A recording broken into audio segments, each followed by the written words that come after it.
suis aussi directrice scientifique maintenant de l'Institut universitaire sur les dépendances, qui intègre l'ensemble des chercheurs du risque, mais aussi des chercheurs en jeu puis sur la cyber. Donc voilà, puis professeur à l'Université de Sherbrooke au campus Longueuil au programme d'études et de recherche en dépendance. Donc je vais vous présenter une conférence qui porte sur la question de l'intervention précoce, santé mentale chez les jeunes, donc centrée sur l'intervention précoce de façon générale, mais en regardant les particularités sur le plan de la santé mentale. Également, vous voyez ici les noms, c'est des personnes qui ont travaillé dans le projet IP Jeunes que je vais évoquer, qui a été développé par Merveille Immobilier, qui était professionnel et qui nous a quittés, mais qui a eu un rôle important dans ce projet. Magali Dufault, Jean-Sébastien Fallu et l'ensemble de l'équipe qui ont contribué aussi au développement des contenus.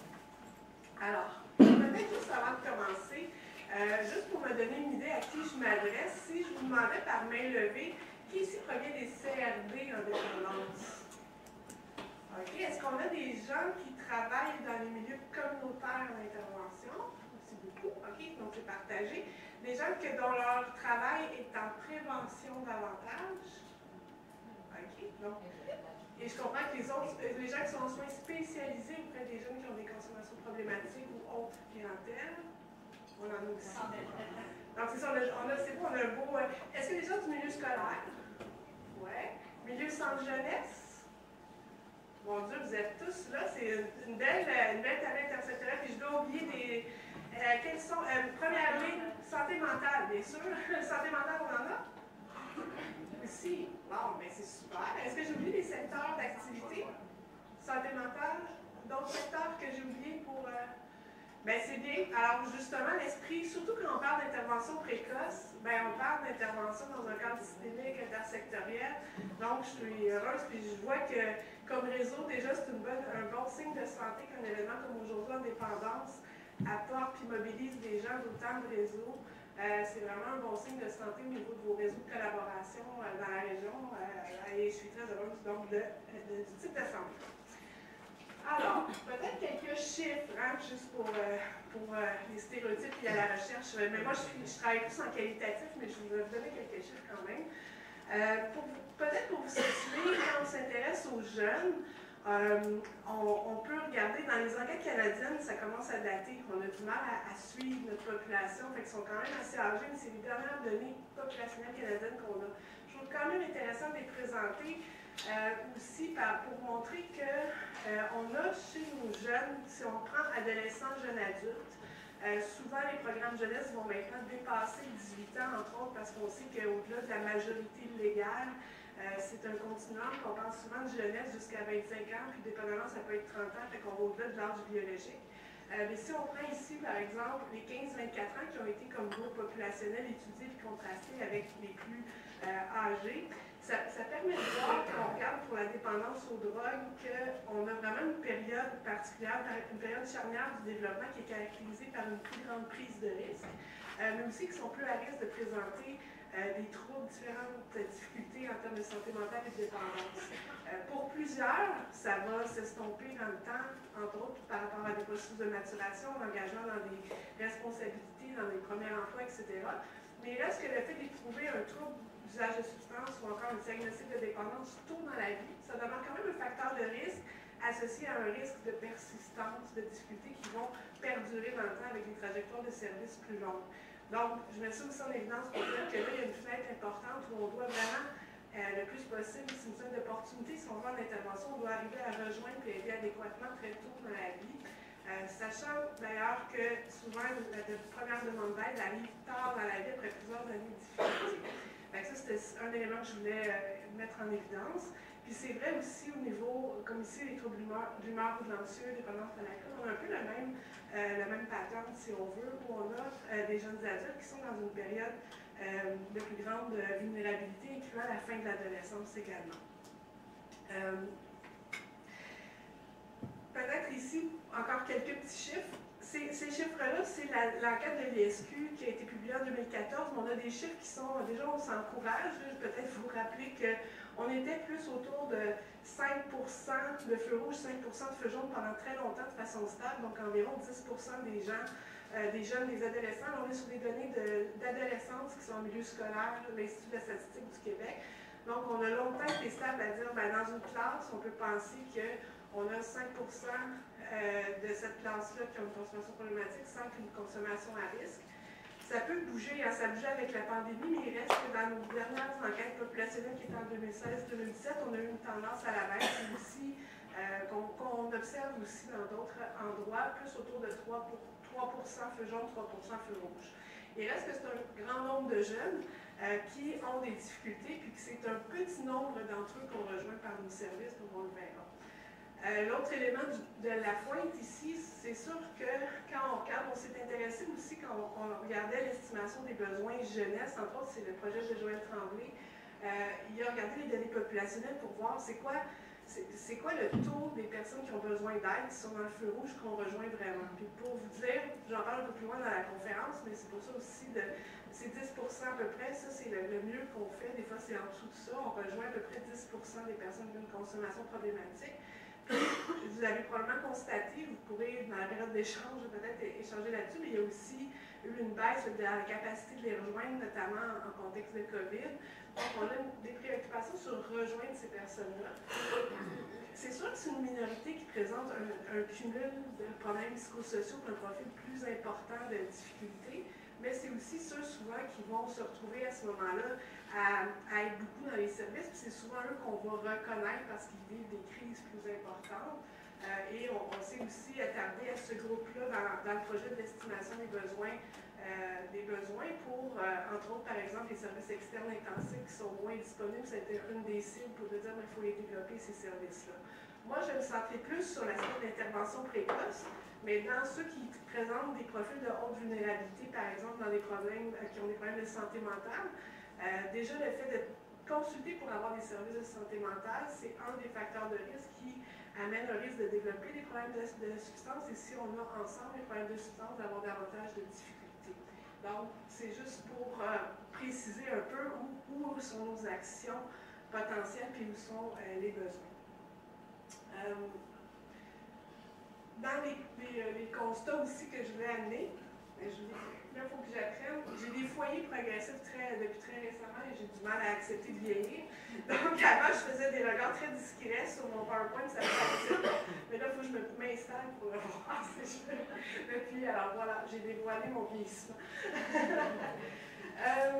Alors, en résumé, en fait, je vous ai un peu dit à travers ça que, à retenir, il y a une portion quand même significative de jeunes qui ont un usage à risque de cannabis et d'autres substances psychoactives.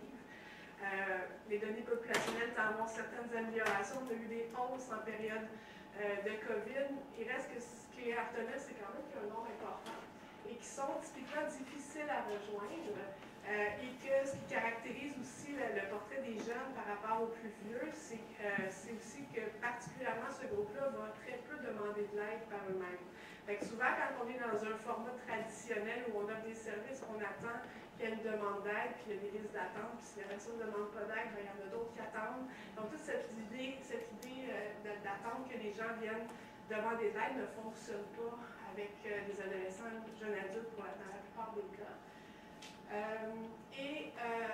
Également, c'est ça, les services qui sont déployés d'intervention précoce, c'est vraiment typiquement un type de service qui a été moins déployé. Donc, quand on veut la définir, l'intervention précoce, on parle des jeunes qui sont à risque. D'arriver en amont, avant que ce soit une problématique avérée et plus importante, qui provoque des souffrances significatives dans plusieurs domaines de la vie, il y a souvent ce qu'on appelle la consommation à risque, on va en parler.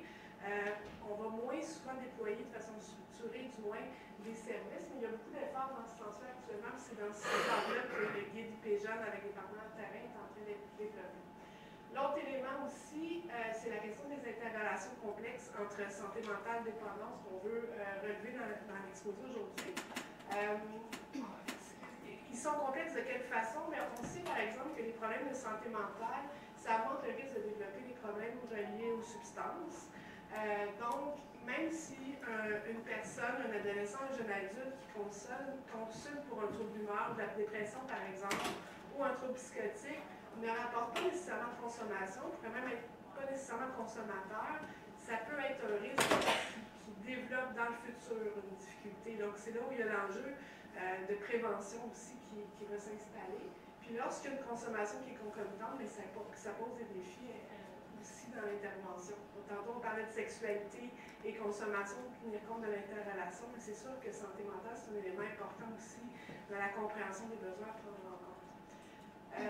Et bien sûr, ben, ça peut contribuer à l'aggravation des difficultés psychologiques quand il y a une consommation en même temps qu'il y a des difficultés sur le plan de la santé mentale. Je l'évoquais au niveau de la COVID. Rapidement, on en sort. Il reste quand même qu'il y a eu des impacts de la COVID qui demeurent, je dirais. Donc, on est plus en post-COVID actuellement. On a fait des travaux de recherche de type réponse rapide durant la période de la COVID, où est-ce qu'on est allé chercher un peu prendre le pouls des intervenants, prendre le pouls des jeunes eux-mêmes sur comment ils étaient affectés. On a constaté l'augmentation de la détresse psychologique chez les jeunes durant cette période-là. Donc, ça va être à suivre, mais ce qui demeure, c'est aussi la transformation du marché des drogues qui s'est produite durant ce moment-là, où est-ce que il y a vraiment eu une hausse des surdoses durant la pandémie, puis on a vraiment des enjeux. Il y a des services d'analyse de drogue qui se rendent de plus en plus disponibles au Québec, mais ce qui se trouve comme type de drogue sur le marché noir est vraiment à prendre attention et à prendre en compte lorsqu'on réfléchit aux risques liés aux substances également. Il y a eu aussi des ruptures d'émission de services en contexte de COVID, donc il y a vraiment eu une des baisses en termes de demande de services. Ça peut être intéressant de voir, par exemple, si vous êtes plus avec un chapeau gestionnaire, quel était le nombre de demandes de services avant la pandémie. Ça a vraiment diminué de façon significative partout au Québec durant toute la période de la pandémie. On sait que mes collègues en cyberdépendance, etc., il y a vraiment des... Oh, je pensais que c'était mon téléphone à moi. C'est pas le mien. Alors, les jeunes se trouvent vraiment un peu plus partout. La façon de les rejoindre, beaucoup, il y a des mouvements importants avec la question d'Internet, la question de où les jeunes s'informent. C'est vraiment une transformation importante. Puis, il y a des corridors de services aussi, des collaborations. Il y a eu beaucoup de roulements dans le réseau de la santé en général chez nos différents partenaires, que des corridors de services qui existaient, qui étaient efficaces, des liens personnalisés entre différents secteurs ont été un peu bouleversés. C'est en train d'être mis en place, mais comment on se remet comme réseau et qu'on réinstalle ces corridors-là de services, ces façons de travailler pour rejoindre les jeunes, c'est aussi un défi qu'on vit actuellement. C'est en train de se redévelopper. Puis on le voit là aujourd'hui, je pense qu'on voit qu'il y a vraiment un beau travail ici qui est fait de collaboration, clairement, juste par la représentation dans la salle. J'ai mis des références, je pense qu'on va pouvoir partager. Si vous voulez savoir plus sur certains sujets, des fois je mets des sites web. Alors, définissons d'abord les concepts. Quand on parle de concepts, on voit ici, dans ce que je veux représenter ici, c'est l'aspect systémique, si on veut. C'est-à-dire que l'intervention précoce se situe dans un ensemble de systèmes où est-ce qu'il y a de la prévention universelle, qui est plus populationnelle, qui touche, par exemple, l'ensemble des jeunes du Québec, ceux qui sont à l'école, ceux qui ne le sont pas aussi, mais c'est vraiment plus les interventions qu'on va faire souvent en milieu scolaire, par exemple, ou dans les médias au niveau populationnel. La présentation, puisqu'on travaille en termes de guide, c'est plus au niveau de l'intervention précoce. Puis on peut inclure la question de la réduction des méfaits aussi sur ce niveau-là. On parle de prévention sélective. Donc, la prévention sélective, ça s'adresse vraiment, ça peut même être des jeunes qui sont non consommateurs, comme je le disais tantôt, mais qui ont par exemple un problème de santé mentale ou un trait de personnalité comme une impulsivité, qui sont des facteurs de risque de possiblement développer des difficultés dans le futur. Donc, il y a des programmes qui visent spécifiquement des jeunes à risque, pas nécessairement qui ont un niveau de consommation à risque nécessairement. Donc, par exemple, vous connaissez peut-être Preventure avec Patricia Conrad, qui va travailler en milieu scolaire auprès de jeunes selon des profils de personnalité, ou même ça peut être des non-consommateurs. On va appeler ça de la prévention sélective. Je vais me concentrer aujourd'hui plus sur ce qu'on appelle la prévention indiquée, qui est vraiment chez les jeunes pour une consommation à risque. Si vous connaissez la DEPADO, plusieurs l'utilisent. On va parler des feux jaunes, par exemple. Donc, des jeunes qui consomment et qui commencent à avoir des conséquences par rapport à la consommation, des risques, des impacts à l'école, des conflits familiaux. Ou s'ils continuent ce type de consommation-là, pourrait glisser vers une problématique soit de dépendance ou accentuer les conséquences dans leur vie. Donc, on va travailler plus à ce niveau-là, puis on va travailler sur les questions de la détection, de l'intervention brève, la réduction des méfaits, puis éventuellement, ça inclut aussi tout ce qui est l'accompagnement vers le traitement. Donc, l'aspect systémique montre que c'est tout interrelié. Quand on travaille en prévention universelle, on peut se retrouver à réaliser qu'un jeune a besoin d'être accompagné plus vers l'intervention brève en intervention précoce, puis aussi quand on travaille en intervention précoce, on identifie des besoins. Mais pour certains jeunes, c'est un accompagnement aussi vers des soins spécialisés plus de l'ordre du traitement. Donc, l'action de l'intervention précoce est particulièrement reliée à la question du travail intersectoriel et du travail de collaboration entre vous également. Et ça amène toute la question de la responsabilité plus populationnelle, si on veut, de l'intervention en dépendance. Et le fait, j'en parlerai plus à la fin selon le temps qu'on a, mais le fait que la responsabilité de demander de l'aide, en fait, ne repose pas uniquement, ou je ne dirais pas du tout, les jeunes peuvent effectivement, il faut qu'il y ait un accès facile lorsqu'ils leur demandent de l'aide, mais c'est vraiment comme un ensemble des acteurs, incluant l'entourage et la famille, mais aussi tous les réseaux autour du jeune, deviennent responsables de percevoir le besoin d'aide puis d'accompagner vers un bon service. C'est un petit peu le modèle dans lequel on se trouve. Donc, ça, j'en ai parlé, je pense qu'on peut. L'approche que je viens de décrire, c'est une approche qui est systémique, en fait, donc qui est vraiment en lien avec la question du no wrong door qui a été abordée ce matin, où chaque porte est la bonne. Je reviendrai un peu plus tard. Alors, le projet IP Jeune, vous pouvez, sur le site de la chaire de la genre et intervention en dépendance, on a des détails. Vous avez aussi tout l'ensemble des recommandations plus générales, pas juste en santé mentale, un webinaire de 3 heures qui est là. Toutes les listes de références aussi sont accessibles, en passant aussi par ce site-là, si vous voulez plus de détails ou un écrit plus détaillé. Vous avez ici tous les chercheurs qui ont été impliqués dans la démarche. Charline Côté aussi comme praticienne et l'équipe de recherche. Donc, merci à l'équipe. Je vais vous présenter le volet de la revue systématique.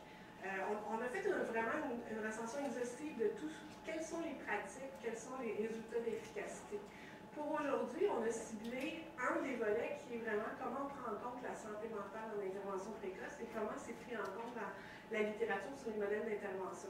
Parce qu'on sait que la prévalence, finalement, j'aurais pu présenter ces données de prévalence, je ne vais pas vous emballer de chiffres, mais vous le savez intuitivement, c'est documenté dans les chiffres que le fait d'avoir un taux de substance augmente les risques, d'avoir des enjeux de santé mentale et inversement.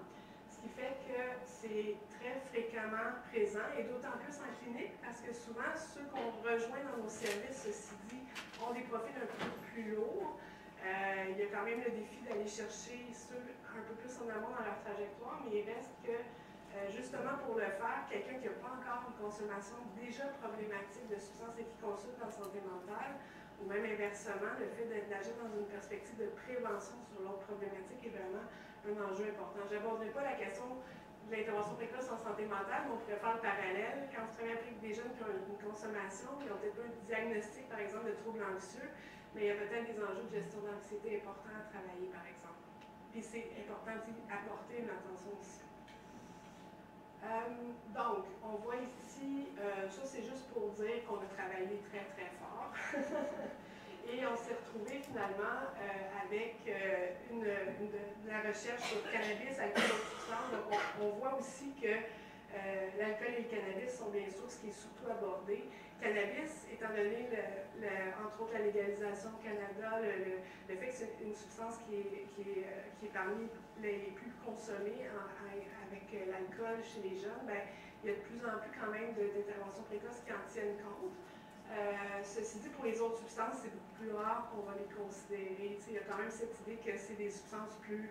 Des fois, on a des façons plus ou moins juste de parler de douce et dure, mais c'est sûr que l'idée qu'on peut travailler aussi en prévention, puis avec juste la notion de risque au niveau des autres substances est également présente, mais rarement formalisée dans les écrits.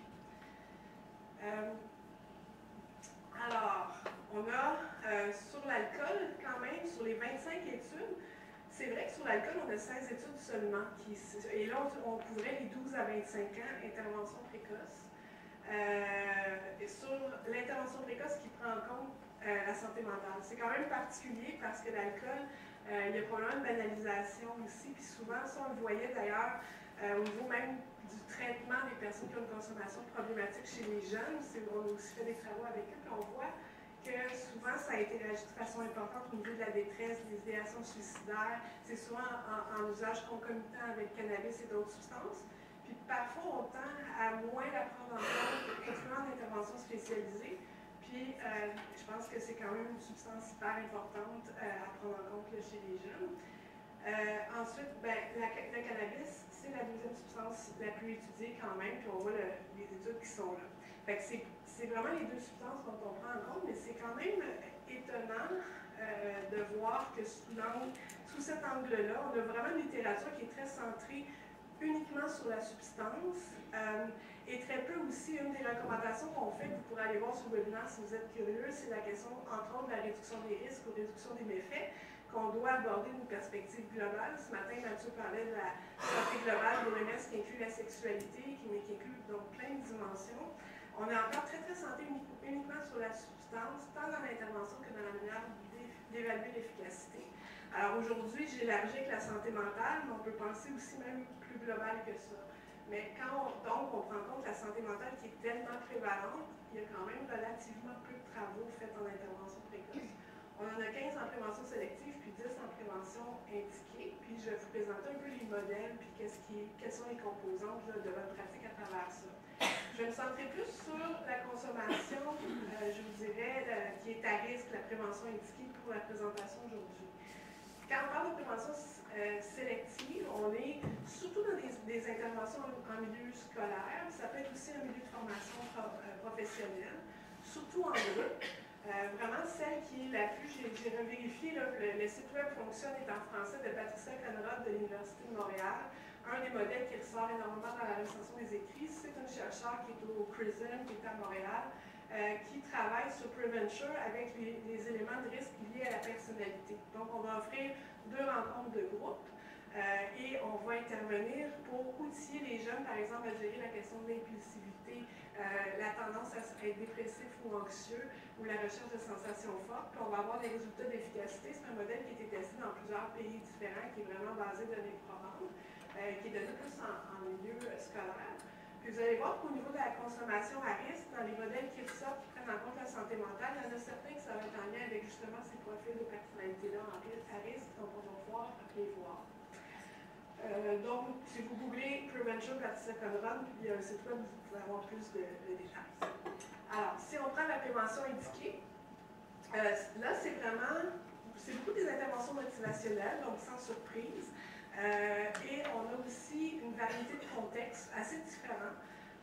Ça va être surtout d'interventions individuelles, beaucoup moins en groupe. Donc là, on est aussi chez un sous-groupe plus précis par rapport à l'intervention sélective. On marche en grand groupe.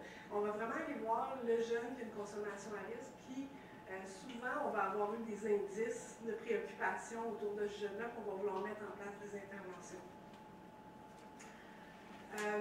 Donc, comme je disais, c'est largement des rencontres individuelles qui ont été étudiées. C'est pas pour dire que le groupe n'est pas efficace, mais il peut y avoir des défis d'implantation aussi, puis de mise en place de tel groupe, dans un contexte où il n'y a pas nécessairement une demande qui est formulée. Puis souvent, c'est une crise qui va arriver, être par exemple pris avec la consommation à l'école, des enjeux avec la justice, etc. Donc, c'est pas nécessairement facile de mettre en place des groupes non plus, tant en contexte de recherche qu'en contexte de pratique, sans que ça soit impossible. L'autre élément, donc peut-être les types d'interventions que je pourrais vous résumer. Donc, on a classé les interventions brèves motivationnelles qui ciblent l'alcool avec 4. L'entretien motivationnel spécifiquement 3. Une rétroaction personnalisée sur les motifs de consommation, qui n'est pas nécessairement dans un contexte d'intervention motivationnelle dans ce cas-ci. Puis une seule avec une composante familiale. Puis au-delà de la santé mentale, on a aussi identifié, c'est moins de 10 études qui s'attardent à l'intervention familiale. Alors que dans le guide et les pratiques qu'on a développées comme recommandation, on a été chercher avec un Delphi l'opinion et les consensus d'experts, entre autres de collègues à travers le Québec. C'est certain que l'implication de la famille ressort comme une pratique importante à mettre en place, mais elle est encore très peu étudiée, aussi pour des défis parfois d'engagement de la famille. Mais il reste que la prise en compte et les stratégies d'engagement des familles, il y a des modèles qui existent aussi de ce côté-là. Quand on le fait, je vous dirais, il y a moins de littérature, mais quand on le fait, on montre une plus-value de façon générale dans le domaine des dépendances, du fait d'impliquer l'entourage et les familles. Alors, je vais me centrer, là vous avez le détail un petit peu des 4 études pour vous dire comment on a considéré santé mentale. Donc, par exemple, dans l'étude de Black, on a ciblé sur alcool et anxiété sociale de façon spécifique. Les composantes, ça revient vraiment beaucoup entre les différents modèles. On parle d'une composante de motivation, donc qu'est-ce qui amène, en gros, c'est quoi l'importance du changement, les avantages du changement, qu'est-ce qui sont les préoccupations du jeune. Éducation, donner de l'information, soutenir les compétences et des stratégies plus cognitives comportementales. Donc, on est vraiment dans des composantes multicomposantes. Ça, c'est un des constats plus généraux aussi de la revue de littérature. Les modèles probants tendent à utiliser plusieurs modalités. On trouve ça aussi en traitement. Si on combine des modalités, on combine des ingrédients d'efficacité, puis ça peut être recommandé également. Au niveau de Quick Fix, je vais vous le présenter plus en détail. On a vraiment choisi la santé mentale sous le nom de la détresse psychologique. Donc, on va prendre en compte la détresse psychologique, l'alcool et le cannabis. Pour Merrill, on est vraiment plus centré sur le binge drinking, la consommation élevée d'alcool. Donc, on a les mêmes types de composantes, mais on va ajouter la notion de rétroaction personnalisée encore une fois, qui est vraiment une composante qui revient beaucoup en intervention précoce, utiliser donc des outils de détection notamment, mais pour utiliser à même l'intervention de la rétroaction personnalisée. Dans le champ général des traitements, même spécialisés, les traitements spécialisés, c'est une composante de la rétroaction personnalisée qui est associée à de l'efficacité. Et on a ici un autre modèle qui était vraiment sur le stress post-traumatique avec l'alcool, avec toujours les mêmes composantes, plus la rétroaction normative personnalisée. Donc, les rétroactions, il y a encore des études à faire, ils peuvent varier. De façon générale, on a une plus-value lorsqu'on utilise la rétroaction personnalisée. Puis l'idée aussi, c'est quand on utilise des outils pour détecter ou évaluer, comment on peut venir bonifier notre intervention par ces outils-là et pas simplement s'en servir à des fins soit administratives ou d'orientation. Ça, c'est un autre élément aussi qui ressort de la littérature. Alors, si on prend, là, j'ai pas mis mon heure, mais ça va tantôt. J'espère, je vais continuer, puis je vais me faire avertir à 10 minutes. J'espère que, des fois, je prends un peu trop mon temps. Alors, l'intervention brève motivationnelle de Quick Fix, qu'elle s'appelle, je la trouve intéressante. Elle est plus ancienne, l'étude en tant que telle, mais elle reprend vraiment des composantes intéressantes qui sont reliées aussi au type de pratique qu'on a dans le réseau, je pense, en général. C'est juste que ça formalise plus cet aspect de la santé mentale, puis comment on peut concrètement l'intégrer. Donc, on est arrivé, c'est pour qui cette intervention-là? On a ciblé des jeunes qui ont une consommation de substances psychoactives à risque, donc on pourrait dire feu jaune de Pado, si vous connaissez l'outil par exemple, donc qui consomment, qui n'ont pas nécessairement de dépendance ou de diagnostic, mais qui commencent à éprouver des conséquences, par exemple, conflits familiaux, typiquement échecs scolaires, des choses comme ça. Et qui présentent aussi un niveau élevé de détresse psychologique. Vous allez voir, et puis c'est en contexte de soins primaires. Donc je demandais aussi, je ne sais pas s'il y en a qui sont au niveau soins primaires, mais on pourrait, soins primaires, le définir au sens large, ça pourrait être par exemple les services en santé mentale également, ou des partenaires du communautaire aussi. Donc que ce soit mesuré par outil ou pas, mais il y a cette question de détresse psychologique qui arrive souvent aussi.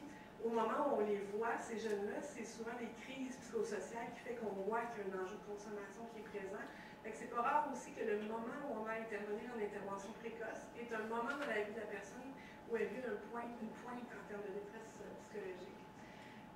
L'approche, on est une approche de step care. Le step care, c'est cette idée d'approche par escalier. C'est-à-dire qu'en intervention précoce, les interventions sont en général brèves en termes de nombre de rencontres et de durée. On a même des rencontres, ça peut aller d'une seule rencontre, 2-3 rencontres assez typiques. Mais eux, ce qu'ils viennent chercher, c'est la question du step care, c'est-à-dire qu'on commence avec une composante qui est brève, 2-3 sessions, mais avec une offre, avec une possibilité d'avoir 12 sessions de type cognitif comportemental. Fait que ça, c'est intéressant aussi de voir si j'ai engagé quelqu'un dans une relation thérapeutique. Si cette personne-là a un début de changement, est-ce qu'on peut prévoir une intervention précoce pour aller outiller en développant des capacités qui vont être protectrices pour cette personne-là, à la fois par rapport à son usage de substances et par rapport à la santé mentale. Donc, il y a aussi d'y aller avec une approche qui est... et ça reconnaît aussi le fait qu'il faut respecter le rythme, particulièrement l'intervention précoce. Hein, on n'est pas dans une étape... Souvent, typiquement, on a des jeunes en pré-contemplation qui arrive un gros événement dans leur vie, beaucoup d'inquiétudes autour, qui arrivent sous pression à notre bureau. Alors, le step care, c'est dit, on commence par une première rencontre, peut-être une deuxième, puis ensuite on réouvre, est-ce qu'on veut aller plus loin, puis il y a une suite qui est prévue, qui vise à outiller plus en profondeur la personne. Donc, c'est ce qu'on appelle step care, un peu l'approche par escalier. Des fois, on va parler aussi d'hypothèse cafétéria. On a du mal à démontrer, par exemple, qu'une offre de service plus longue serait plus efficace que plus court par rapport à probablement cette idée qu'on va chercher ce qu'on a besoin. Par contre, quand on est chez des personnes qui ont des trajectoires dans le rouge foncé, les adultes aussi qui ont des troubles persistants, si on a un jeune adulte qui a déjà eu plein de services, par exemple en psychiatrie, etc., des fois, même chez nos jeunes, il y en a qui ont des profils plus rouge foncé. Ben là, on sait que planifier une offre à long terme, ça, c'est plus efficace. C'est toute la question des troubles persistants que Joël Tremblay et Myriam Beaulieu travaillent. Mais au niveau de l'intervention précoce ou du traitement chez les gens qui n'ont pas nécessairement un suivi des problèmes graves, on peut arriver avec des approches efficaces court terme, mais le fait d'être centré sur le besoin de la personne, c'est aussi un élément important. Et c'est ce que permet l'approche step care. D'y aller avec un niveau, on voit si la personne va bien, si elle a des besoins supplémentaires, pour le prévoir à l'avance. Ensuite, l'autre élément de meilleure pratique qui caractérise ce modèle-là, pourquoi je veux l'approfondir, parce que ça illustre des éléments de meilleure pratique qui ressortent dans les recommandations générales ensuite, c'est d'aborder de manière simultanée l'usage de substances et de la santé mentale. On est beaucoup moins comme ça dans le réseau, on a fait beaucoup de chemin dans les 20 dernières années, mais ça arrive des fois encore de dire qu'il faut stabiliser la consommation avant de pouvoir aborder la santé mentale, par exemple, et des personnes qui vont se retrouver entre les chaises. Par contre, le fait d'aborder de façon réfléchie, simultanée dans un plan d'intervention, les deux éléments, puis de réfléchir au lien entre santé mentale et substance dès le départ dans l'évaluation, c'est peut-être moins systématisé, puis ça peut être, ça fait partie de ce modèle-là, puis c'est aussi une pratique recommandée d'aborder les besoins du jeune en intervention précoce, pas uniquement en regardant la substance, mais en regardant l'ensemble des besoins. Ça peut être d'autres éléments qui ne sont pas nommés ici, que ce soit la délinquance et autres, selon la préoccupation du jeune. Mais clairement, la santé mentale est un élément à porter attention. Ensuite, justement, je le dis depuis le début à quelques moments, mais ce qui est intéressant, c'est qu'il formalise dans le Quick Fix un truc qui peut avoir l'air simple, mais de partir de la préoccupation du jeune. Dans l'intervention, est-ce que c'est un conflit familial qui amène la demande d'aide? Est-ce que c'est une rupture amoureuse? Est-ce que c'est le conflit familial, je l'ai nommé 2 fois, je ne sais pas, je devais me sentir stressée. L'idée, c'est de faciliter l'engagement. Donc, une première rencontre, faciliter l'engagement, créer l'alliance et ne pas absolument mettre une pression à diminuer la consommation. Ce modèle-là aussi va diversifier ses indicateurs de changement. Largement, la littérature, puis souvent nos pratiques, on oriente le succès sur y a-t-il diminué ou pas sa consommation finalement. Mais particulièrement l'intervention précoce, alors que le jeune, typiquement pas toujours, la souffrance psychologique élevée qu'on voit là, pourrait être liée à la consommation, mais il y a plus de chances que la consommation soit ressentie, expérimentée comme une solution que le problème par le jeune qui arrive. Sa souffrance va être liée peut-être à une rupture amoureuse, à une mise à la porte de l'école, etc. Mais c'est souvent, particulièrement dans l'intervention précoce, il faut voir c'est quoi le sens de la consommation et en quoi c'est lié. Puis, comme je le mentionne, si on mentionne que la motivation n'est pas là parce que le jeune ne veut pas arrêter de consommer, mais là, c'est de percevoir vraiment les différents objectifs en partant de la préoccupation. C'est aussi le cœur de ce modèle-là qui est intéressant. Donc, dans les 3 phases, on parle ici, dans la première phase, d'engager, d'évaluer. Merci. Engager, évaluer, donner des rétroactions et ce qu'on appelle psychoéducation. Au Québec, des fois je le change pour éducation. Là, dans la littérature, on parle de psychoéducation. En fait, on parle de donner de l'information spécifique par rapport aux substances, au lien avec la santé mentale, les interactions entre médication, santé mentale, science et consommation, par exemple. Donc, engager, évaluer, rétroaction et psychoéducation. Ensuite, des interventions centrées sur l'augmentation de la motivation et la précision des buts du jeune, personnel du jeune, et puis le step care en 3, si le jeune le souhaite, ça peut être d'aller développer des habiletés. Souvent, une caractéristique aussi de consommer précocement, puis pourquoi ça place à risque d'avoir un problème plus chronique dans le temps, et pourquoi on doit intervenir tôt, bien, souvent souvent, la consommation à risque ou problématique tôt dans la vie vient faire obstacle au développement des outils au plan développemental. Lorsqu'on est adolescent, jeune adulte, on est en train de développer nos outils de régulation émotionnelle, d'attachement au niveau de l'autre sexe, au niveau amical, social, au niveau d'insertion sociale, d'insertion d'emploi ou dans une trajectoire d'études. Il y a énormément de défis en termes de développement de compétences. Puis quand la substance devient un moyen privilégié pour gérer certains de ces besoins-là, bien, il y a souvent un besoin pour prévenir que ça devienne un problème de trouver des stratégies alternatives à la consommation par rapport à différents besoins. Alors, illustration, quand on parle, par exemple, des liens de santé mentale et l'usage de substances, on veut donner un feedback personnalisé par rapport aussi à la détresse psychologique. Ça peut être le cas 10 et puis vous pouvez trouver sur le site web le cas 6 aussi, qui est juste 6 items, c'est très rapide. Ça a été utilisé à l'époque quand j'étais avec les centres, le grand chemin qui s'appelait Jean Lapointe à l'époque, même avec des parents. Soit dit en passant, c'est une échelle très rapide qui permet de donner une rétroaction sur est-ce que je me sens en détresse ou pas, puis quel type de symptômes que je vis. D'intégrer un type d'outil comme ça, qui est gratuit, accessible gratuitement, celui-là, on peut l'utiliser sans droit. Déjà, c'est un élément qui est intégré et qui permet non seulement de le savoir, mais de le donner en rétroaction, puis de voir qu'est-ce que ça suscite chez la personne, de réaliser que oui, c'est vrai, je me sens vraiment en détresse. C'est un levier d'exploration sur les liens entre la consommation d'alcool et cannabis puis le vécu, par exemple, entourant l'anxiété et la dépression. L'évaluation des profils de personnalité aussi, vous pouvez voir, ces dimensions-là sont aussi sur le site de Patricia Conrad, mais on parle, par exemple, d'impulsivité. Je pense que je l'ai à la prochaine. Oui. Et ça nous permet de voir, quand on dit développer des habiletés, il y en a des tonnes, mais c'est aussi d'avoir qu'est-ce qui fait sens, c'est quel type d'habileté à prioriser. Parce qu'il ne faut pas penser qu'on va avoir la personne durant un an, c'est pas requis, puis la personne n'a pas envie d'être un an avec moi en intervention précoce. Mais il y en a certains qui vont avoir ce qu'on appelle en anglais depression proneness, mais une habilité.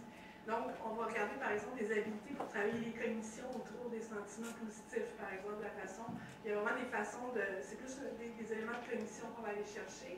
Au niveau de l'anxiété, on peut travailler des techniques de respiration, puis aussi là, des éléments de cognition, comment on peut travailler cognitivement pour apaiser l'anxiété, par exemple. Au niveau de l'impulsivité, ça peut être des gestions de craving ou des stratégies de type stop, penser, agir. Si on est plus sur de la recherche de sensations fortes, travailler des activités alternatives à la substance, par exemple, apprendre à savourer le moment. Donc, on va aussi utiliser ces éléments-là pour orienter qu'est-ce qu'on va aller développer comme habileté pour aider le jeune équipé à pouvoir gérer autrement certaines situations. On se rappelle que ce qui me démotive à travailler sur la substance, parfois ça peut être dans quelle mesure c'est important pour moi que je prends conscience des conséquences ou des avantages du changement, mais aussi est-ce que je me sens capable. Par exemple, un cas typique au niveau de l'anxiété qu'on voit souvent, c'est le cannabis qui devient essentiel dans l'expérience du jeune pour dormir, par exemple. Fait que si on lui demande de diminuer ou d'arrêter la consommation, mais que de l'autre côté, il y a beaucoup d'anxiété, tu n'arrives pas à dormir, mais comment on travaille cette anxiété-là, elle devient très importante l'intervention précoce au niveau des substances. Les résultats, si on prend cette étude-là, donc on a démontré l'efficacité de l'intervention non seulement sur la consommation d'alcool, mais aussi pour diminuer la détresse psychologique. C'est intéressant, ça peut avoir l'air simple et non ciblé, mais ce qui est intéressant, c'est que souvent, on ne la mesure pas du tout, la détresse, quand on évalue l'efficacité de l'intervention précoce, comme si c'était même pas un but visé. Quand on en prend compte, on donne une rétroaction qu'on évalue, le fait de faire une intervention qui est relativement courte amène des résultats. Par contre, il faut faire d'autres travaux, parce que si on regarde au niveau du cannabis, on n'a pas eu d'effet. Il demeure que dans l'ensemble des travaux qu'on a ressentis en intervention précoce, on a le concept d'intervention de consommation de cannabis à risque très large. Le fait d'être mineur, d'en avoir consommé une fois dans l'année, dans certaines études, c'est d'avoir une consommation à risque. Puisqu'on est mineur, puis on fait un geste illégal. Alors, on peut aller jusqu'à le à risque tel que défini par la DEPANO, où on commence à avoir des conséquences. C'est très hétérogène comment on conçoit qu'est-ce qu'une consommation à risque. Puis nos indicateurs de succès aussi sont souvent très limités. Est-ce que j'ai diminué le nombre de jours de consommation? Mais si j'entre dans l'étude que j'ai consommé une fois dans l'année, ça va être dur de détecter une différence par rapport à ça. Fait que logiquement, les composantes devraient, de mon point de vue, fonctionner du côté de la consommation à risque. Mais ça nous amène aussi, d'un point de vue clinique, à réfléchir quels sont les indicateurs de changement, moi, comme clinicien que je suis et que je donne aussi comme rétroaction. Parce que donner une rétroaction sur les changements, c'est aussi au-delà du comportement de consommation qu'on doit réduire, mais c'est aussi sur tout ce qui est, par exemple, la question du bien-être, tout ce qui est aussi les contextes de consommation, par exemple, qui peuvent changer. Pour certains jeunes, ne pas consommer à l'école fait une grande différence, même si on demeure avec une consommation de week-end, par exemple. Donc, la question de la réduction des méfaits. Je manque de temps, bien sûr, parce que je me suis... Mais on a donc dans la présentation, l'entretien motivationnel montre... On a moins d'études chez les jeunes que chez les adultes, donc on est plus dans le prometteur que probant, alors qu'on est plutôt vers le probant au niveau adulte. C'est quand même, on parle d'un entretien avec formation, avec supervision. C'est sûr que quand on est en train de développer des habiletés d'entretien motivationnel avec vraiment tel que défini par Miller, je n'ai pas le temps d'élaborer là-dessus, ça demeure quand même prometteur une intervention précoce. Mais on peut travailler sur des éléments de motivation sans faire un entretien motivationnel en tant que tel.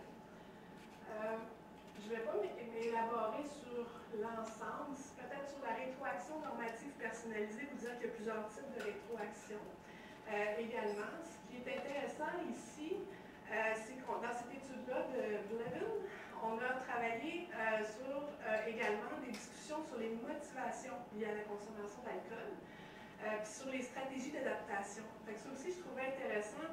On a remis une liste, par exemple, de stratégies d'adaptation également, puis on a documenté quelles sont les stratégies d'adaptation utilisées par les jeunes. On parle ici d'une rencontre individuelle de 15 à 25 minutes en milieu universitaire, puis on a fait un pré-post ici. Je trouvais intéressant de vous montrer que pour une intervention assez brève en contexte universitaire, centrée aussi sur les motifs de consommation, qu'on avait des changements significatifs en termes de taux d'anxiété, mais surtout, ce deuxième point-là, c'est la réduction des motifs de consommation liés à la gestion de l'anxiété des affects dépressifs. Donc, la prise de conscience dans une rencontre assez courte que l'alcool est un outil important pour gérer l'anxiété et la dépression. Quand on regarde les données, il y a des données de l'INSPQ qui montrent que les motifs de consommation de ce type-là, gérer l'anxiété ou la dépression, c'est un facteur de risque pour développer des problèmes de substance. Donc, on vient travailler sur d'autres façons de gérer l'anxiété et la dépression. Et là, on est en train aussi d'avoir un effet sur une variable qui est un risque à développer des problèmes. Donc, c'est aussi une autre façon pour élargir un peu nos points de vue quand on regarde l'intervention précoce en lien avec la santé mentale qui est intéressante à voir. Et puis, stratégie comportementale, c'est assez standard, je vais passer plus rapidement. Mais on a toujours de l'efficacité en soins spécialisés, comme on retrouve en intervention précoce. On travaille l'analyse fonctionnelle, qu'est-ce qui m'amène à consommer, c'est quoi les conséquences, qu'est-ce que je peux développer comme habileté. On peut travailler de façon brève en intervention précoce, puis avoir des beaux effets également. Ce qui serait intéressant d'amener, c'est peut-être l'aspect d'intervention familiale.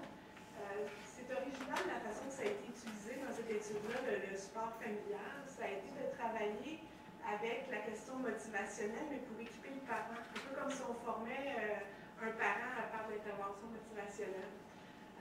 Donc, on les a carrément formés aux techniques d'entretien motivationnel. On a renforcé leur stratégie, leurs compétences en communication, l'écoute active, le maintien des limites, l'envoi des messages clairs. Puis, également, on les a outillés à comprendre le discours changement chez les jeunes pour les aider à pas juste capter ou mettre le point focal sur leurs préoccupations et l'élément critique, mais être aussi habile à détecter le discours changement, les types de paroles prononcées par des jeunes, par exemple, qui conviennent des avantages de la consommation ou de valeurs importantes par rapport à participer à une équipe sportive, qui va dans le sens d'un changement pour être capable de soutenir leurs jeunes dans ce discours changement-là. Puis on a eu des résultats intéressants, mais ça reste une seule étude, où on a quand même pu voir qu'en travaillant juste avec le parent, on a eu une réduction de la consommation de cannabis chez le jeune, une réduction du craving de cannabis chez le patient, et pas de différence sur la réduction de la détresse chez les parents par contre, mais les deux groupes se sont améliorés. Bon. Alors, il n'y a pas une plus-value, mais il y allait mieux aussi les parents. Mais cette idée, on l'a aussi plus étudiée au niveau adulte. On sait qu'on peut équiper des proches, des membres de l'entourage, qui souvent le demandent. Hein. En particulier les parents d'ados, mais tous les membres d'entourage, dans leurs besoins, il y a oui leur bien-être, mais souvent il y a d'être outillés à accompagner leurs proches. C'est intéressant qu'on le fait spécifiquement au niveau des jeunes. qui ont une consommation à risque avec des résultats intéressants, sans même avoir accès à l'adolescent ou jeune adulte qui consomme. On peut avoir un effet en passant aussi par l'entourage. Donc, il y a des services entourage qui peuvent varier peut-être d'un endroit à l'autre, mais c'est pas rare non plus que la demande d'aide vient du parent et non pas du jeune. Puis avant d'arriver à mobiliser un jeune dans les services, on peut aussi faire une intervention qui a un impact en termes de prévention. Donc, il faut bientôt que, je pense que ma minute, je suis déjà dans la délinquance. Non? Les autres, ça va? Donc, ce que j'irais, avec 15 minutes avec la discussion, je vais quand même conclure sur quelques éléments. La cannabis, donc, et santé mentale, c'est rarement pris en compte dans le développement et l'évaluation d'intervention précoce, mais on voit que lorsqu'on le fait, même si la littérature, on va utiliser le vocabulaire prometteur. Ça veut dire qu'on n'a pas suffisamment de cumul de données probantes, c'est une donnée probante solide, mais on est en train de développer les connaissances, puis quand, de façon structurée, on s'intéresse à comprendre les besoins en santé mentale, la nature de la consommation de substances, les interrelations entre les deux, et qu'on accompagne de ce côté-là, même avec des interventions courtes, on a une plus-value d'intervention sur des indicateurs également de santé mentale. Travailler aussi de façon intégrée, c'est important parce que si on regarde par exemple l'anxiété, la dépression, la détresse psychologique, les traits de personnalité psychose, c'est entre autres des domaines pour lesquels il y a eu plus d'études. On sait que c'est très interrelié en termes de prévalence avec l'usage de substances. Si on travaille qu'un élément, qu'on soit en santé mentale, qu'on n'aborde pas la consommation, ou qu'on aborde la consommation sans comprendre les liens avec la santé mentale, on risque d'avoir quelque chose qui vient nuire et diminuer l'efficacité de notre intervention également. Alors, c'est important d'avoir ce souci-là. L'implication de la famille est rarement prise en compte. Pourtant, on a là des gens qui sont très en besoin également. Je fais un petit aparté, mais on a vu aussi, même dans le soin spécialisé, qu'on avait travaillé avec la Maison Jean Lapointe, on a pu voir que lorsqu'on leur donnait un feedback sur leur détresse, il y avait aussi des références vers d'autres services externes, mais ce qu'on pouvait voir, c'est lorsque leur détresse psychologique diminuait, il y avait une communication qui s'améliorait avec l'adolescent, puis un meilleur résultat du traitement pour le jeune. Si on veut que le jeune, son milieu d'appartenance, il a beaucoup de contrôle sur son environnement comme adulte, il ne peut pas changer d'école facilement ou changer de famille. Donc, s'il y a un milieu proximal sur lequel on peut agir pour soutenir ce jeune-là dans ses efforts de changement, c'est clairement au niveau des parents. Puis les parents aussi peuvent vivre une détresse psychologique élevée. C'est difficile d'être en soutien pour notre ado ou d'être dans une bonne communication si on est envahi par la détresse. C'est peut-être un petit élément de plus dans la réflexion. Puis, la bonne nouvelle ici, c'est qu'on a des approches brèves structurées qui sont efficaces et puis que, par contre, ça demande très certainement qu'on soit dans des modes de travail d'aller vers, de travailler en intersectoriel, mais ce n'est pas une demande d'aide dans l'ensemble de ces interventions-là. C'est pas une demande d'aide qui vient du jeune dans la majorité des cas, mais il reste que quand on travaille de façon motivationnelle avec ces ingrédients-là basés sur les choix du jeune, les préoccupations du jeune, on arrive à mobiliser les changements puis à documenter les effets. Donc, ce serait ces éléments-là, puis peut-être à la toute fin, vu que j'ai dit que j'allais revenir, le principe du no longer, j'avais une petite. Je trouve que vous le reflétez bien. En fait, hein, c'est vraiment de dire on a 5 niveaux de soins. L'intervention précoce, c'est relié, comme on l'a vu, à la prévention. Vous pouvez faire de la prévention, mais finalement, il y a des besoins davantage que de la prévention générale. Comment est-ce que je peux me mettre en lien avec ceux qui offrent une intervention brève? En faisant l'intervention brève, vous allez avoir aussi être en contact avec des jeunes finalement qui sont plus en besoin d'accompagnement vers un soin spécialisé. Il y a toujours le principe de main dans la main, d'accompagnement d'un niveau à l'autre dans le No Longer. On a plusieurs endroits où les jeunes se trouvent. Je pense que j'ai ajouté Internet, il y a des interventions comme Cadacoach avec Mathieu Gaillette qui est en train de développer au niveau de projets pilotes. Il se trouve à plusieurs endroits. Alors, comment est-ce qu'on peut finalement intervenir de façon brève et accompagner vers un nouveau service autre aux besoins? Donc, la clé dans les corridors de service, c'est vraiment l'accompagnement et la transmission de votre lien de confiance avec les jeunes, avec votre collègue de notre secteur lorsque c'est réussi. Je vais m'arrêter là-dessus.